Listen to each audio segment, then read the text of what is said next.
Hello everyone. So in this video lecture we will discuss Indian polity section of RPSC exam. So before starting the lecture, let me introduce myself. I am Neeta Kiria Goyal. I have done my Masters in Political Science and also Bachelor of Laws, and I am teaching since 2010. So as we all know that this exam is conducted in 3 steps: pre, mains and interview. So now pre में हमारे एक paper होता है and questions कैसे होते हैं आपके objective types होते हैं। 200 मार्क्स का ही पेपर होता है एंड टाइम ड्यूरेशन कितना होता है आपका 3 आवर्स। अगर आप प्री क्वालिफाइड करते हैं तो आप अपीयर होंगे मेंस एग्जाम्स। उसमें वहाँ पे आपके 4 पेपर्स होंगे। Each paper below of 200 marks and total marks कितने होंगे आपके 800 मार्क्स का ही आपका पेपर होगा। एंड अगर आप उसको भी क्वालिफाइड करते हैं देन आप इंटरव्यू के लिए अपीयर होंगे जो कि 100 मार्क्स का होगा। अब जो प्री एग्जाम है आपका प्रीलिम्स जो है वो सिर्फ स्क्रीनिंग टेस्ट है, उसके मार्क्स आके ऐड नहीं होंगे। सो अब जब हम बात करते हैं एक मेंस की, थोड़ा सा मैं आइडिया आपको दे देती हूँ कि मेंस में क्यों आपका 3rd पेपर होगा, उसमें आपके पॉलिटी सेक्शन आएगा। वो 65% नियर अबाउट क्वेश्चन जो होते हैं वो क्या है इंडियन पॉलिटी से आपके आएंगे। चलिए अब बात करते हैं कि वेटेज क्या रहा है। तो हमारा जो वेटेज रहा है वो आपका इंडियन पॉलिटी का देखिए कितना रहा है। 2018 में ये आपका रहा है 18, 2016 में 19 एंड 2013 में 23 मार्क्स के क्वेश्चंस आपके इंडियन पॉलिटी में से पूछे हैं। अब एक और बात की, जब हम इंडियन पॉलिटी को स्टडी करते हैं तो हमें उसे 2 सेक्शंस में स्टडी करना है। फर्स्ट आपका जो होगा वो क्या होगा नेशनल लेवल पे एंड सेकंड क्या होगा स्टेट लेवल पे। जैसे नेशनल लेवल पे हमारे पास प्राइम मिनिस्टर है तो स्टेट लेवल पे भी है having chief minister. National level पे हमारे पास सुप्रीम कोर्ट है तो स्टेट लेवल पे हमारे पास क्या है हाई कोर्ट है। सो अब यहाँ पे ये जो एनालिसिस हुआ है 2021 के एग्जाम का, उसमें राजस्थान स्पेसिफिक क्वेश्चन आए हैं, मीन्स इसमें स्टेट पॉलिसी से क्वेश्चन आए हैं।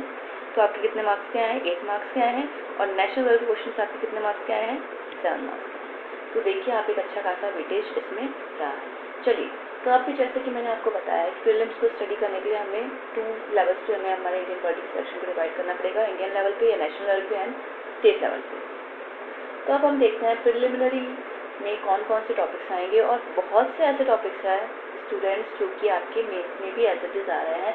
तो आप उनको अभी से इस तरह से प्रिपेयर करिएगा कि आप ऑब्जेक्टिव टाइप के क्वेश्चन को सॉर्ट आउट कर ही सके। साथ ही साथ जब आप मेंस के लिए क्वालिफाइड करोगे तो वहाँ 50, 50 एंड 100 मार्क्स के जो क्वेश्चन होंगे आप उन आंसर्स को इस तरह से डिस्क्राइब भी कर सकें। ठीक है, तो चलो देख लेते हैं कि हमारे पास कौन कौन से टॉपिक्स होंगे, हम कौन कौन से टॉपिक्स कवर करेंगे। तो सबसे पहले हमारे पास है constitution development and Indian constitution. इसमें हम क्या देखेंगे एक्ट्स देखेंगे, गवर्नमेंट ऑफ इंडिया एक्ट्स 1990 और 1935 के जो मेन प्रोविजंस हमें उसको स्टडी करने हैं। बहुत से प्रोविजंस हमारे क्या है कॉन्स्टिट्यूशन में इनमें से लिए गए हैं, तो बहुत इंपॉर्टेंट एक्ट्स हैं ये, स्पेशली 1935 का। ठीक है, उसके बाद कॉन्स्टिट्यूंट असेंबली, तो हमारी कौन कौन सी कमिटीज़ थी उसमें, उनके हेड्स कौन थे, कौन कौन से डिपार्टमेंट्स को दिए गए थे, कौन कौन से सब्जेक्ट उनको साइन किए गए थे, ये सब हम डिस्कस करेंगे। The nature of Indian government, nature of Indian constitution, कि हमारे इंडियन कॉन्स्टिट्यूशन में क्या है नेचर क्या है, लाइक फेडरल सिस्टम है, सिटीजनशिप हमारे पास सिंगल है, फेडरल सिस्टम है। तो ये सारी चीज़ें हम क्या है उसको डिस्कस करेंगे इस चीज़ में।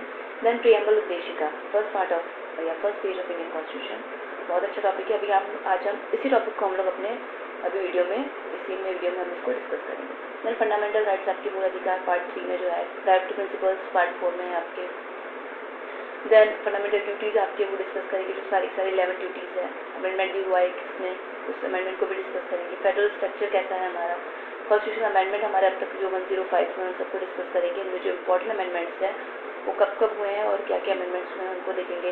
देन इमरजेंसी प्रोविजंस हमारे आर्टिकल 352, 356 एंड 360 हम सारे देखेंगे।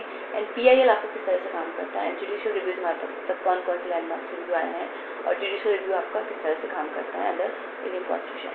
देन हम Indian political system and governance में देखेंगे कि नेचर ऑफ इंडियन स्टेट क्या है, डेमोक्रेसी हमारे यहाँ कैसे काम करती है, रीऑर्गेनाइजेशन कैसे कैसे स्टेट को बांटा गया था, बाद में उनको कैसे रीऑर्गेनाइज किया गया, इस चीज़ को देखेंगे। कोalition गवर्नमेंट हमारे पास कब कब आई है, गठबंधन की सरकार कब कब बनी है हमारे यहाँ पे, कि जब किसी एक पार्टी को स्पष्ट मताधिकार नहीं मिला तो किस तरह से कोalition की गवर्नमेंट आई है, कैसे उसने रूल किया है, क्या सर्कमस्टांसेस थे, क्या कंक्लूजन निकले, ये सारी चीज़ें हम डिस्कस करेंगे। पॉलिटिकल पार्टीज कौन सी हैं, national integration, union and state executive हमारे मंत्रिमंडल जो है किस तरह से काम करते हैं नेशनल लेवल पे भी और स्टेट लेवल पे भी। Then union and legislative assembly, जो हमारे संसद एंड विधानसभा किस तरह से काम करते हैं, दोनों सदन मिलकर। Judiciary, supreme court and high court and जो सबऑर्डिनेट कोर्ट्स है वो कैसे काम करेंगे, क्या क्या जुरिस्डिक्शन है, क्या क्या पावर्स है उनके पास, प्रेसिडेंट, पार्लियामेंट, सुप्रीम कोर्ट, ये सब किस तरह से काम करें। इलेक्शन कमीशन हमारा कैसे काम करता है, जो नेशनल इलेक्शन कमीशन है।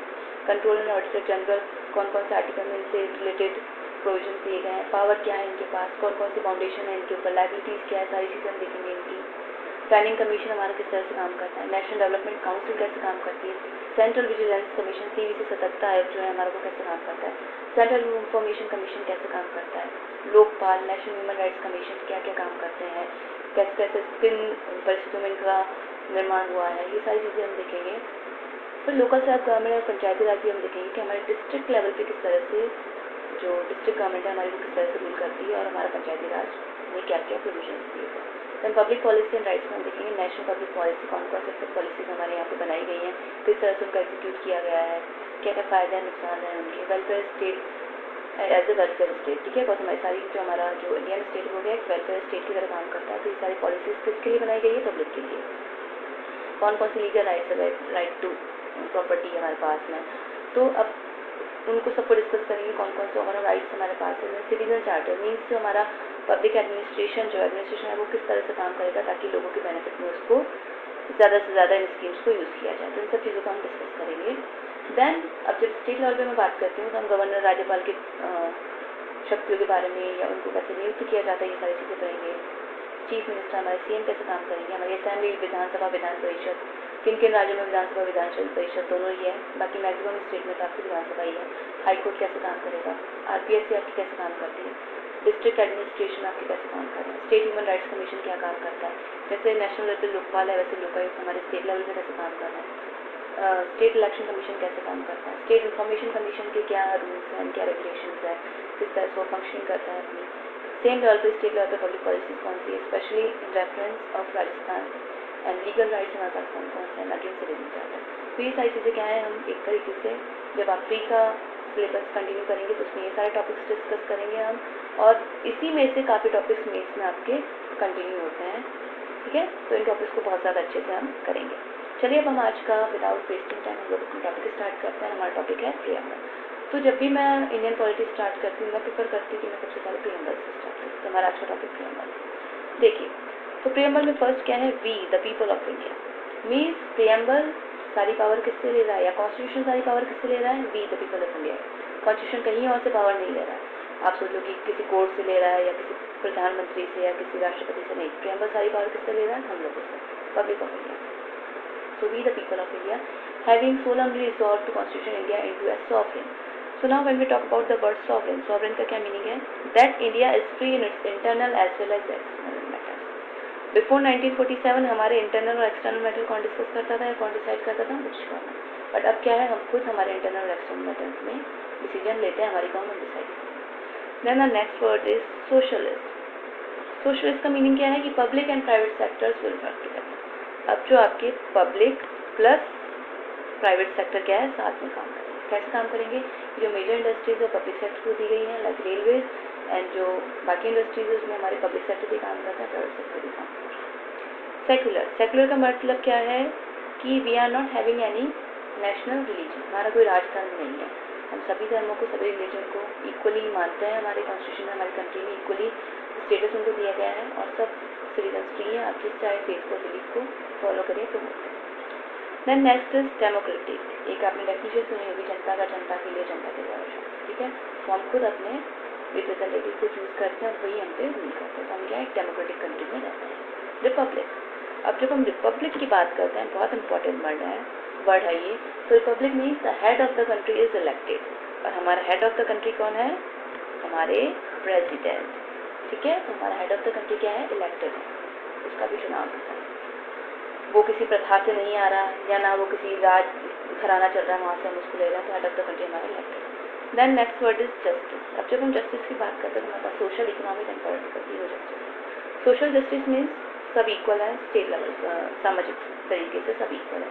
बट अब यहाँ पे एक चीज़ जो क्वेश्चन अक्सर स्टूडेंट्स पूछते हैं कि मैम फिर SC/ST वगैरह को क्यों रिजर्वेशन दिया गया, तो उसका रीज़न ये है कि बैकवर्ड क्लासेस हैं काफ़ी, तो इनको मेन स्ट्रीम से जोड़ने के लिए, इनके डेवलपमेंट के लिए इनको स्पेशल प्रोविजन कॉन्स्टिट्यूशन में प्रोवाइड करवाया गया। ओके, जब हम इकोनॉमिक जस्टिस की बात करते हैं तब क्या है, गवर्नमेंट क्या कर रही है, टैक्स लगा रही है जो अमीर लोग हैं उन पर, और उस टैक्स को पब्लिक वेलफेयर के लिए यूज़ कर रही है। तो ये क्या हो गया हमारे economic justice. Then political justice के हम पर 18+ जितने भी है वो क्या कर सकते हो आप, वोट कास्ट कर सकते हो। यूनिवर्सल एडल्ट फ्रेंचाइजी एक वर्ड सुना होगा, means 18+ can cast their vote, यहाँ पे कोई डिस्क्रिमिनेशन नहीं है, ठीक है।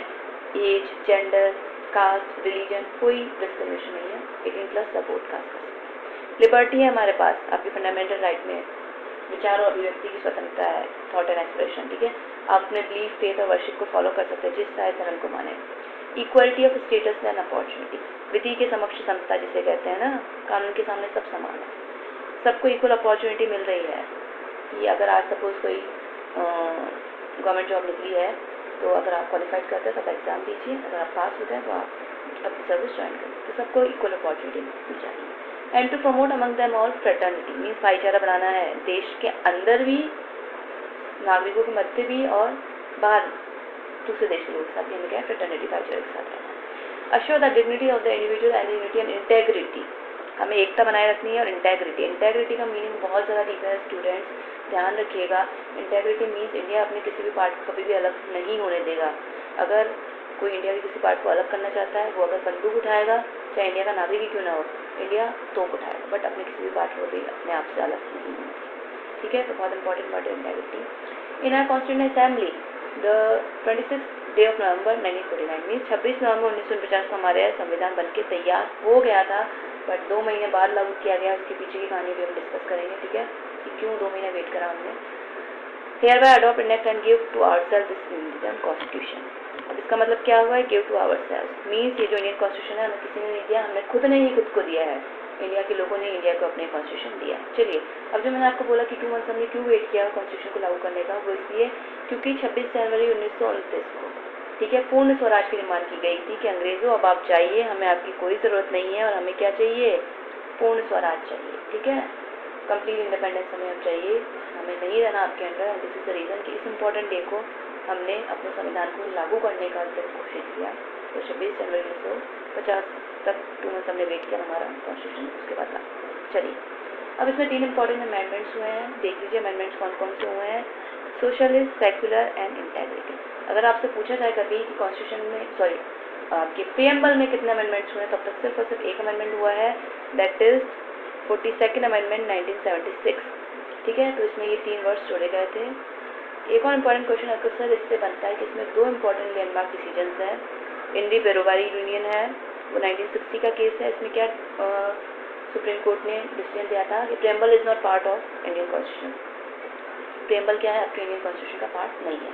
And then Keshavananda Bharati versus state of Kerala में 1970 का लैंडमार्क जजमेंट है, उसमें डिसाइड किया गया था कि preamble is a part of the Indian constitution and can be amend under article 368, ठीक है। अमेंडमेंट्स आपके किए जा सकते हैं, आर्टिकल 368 में पूरा प्रोसीजर है, तो उसमें जाओ आप प्रीएम्बल में अमेंड कर सकते हो, ओके।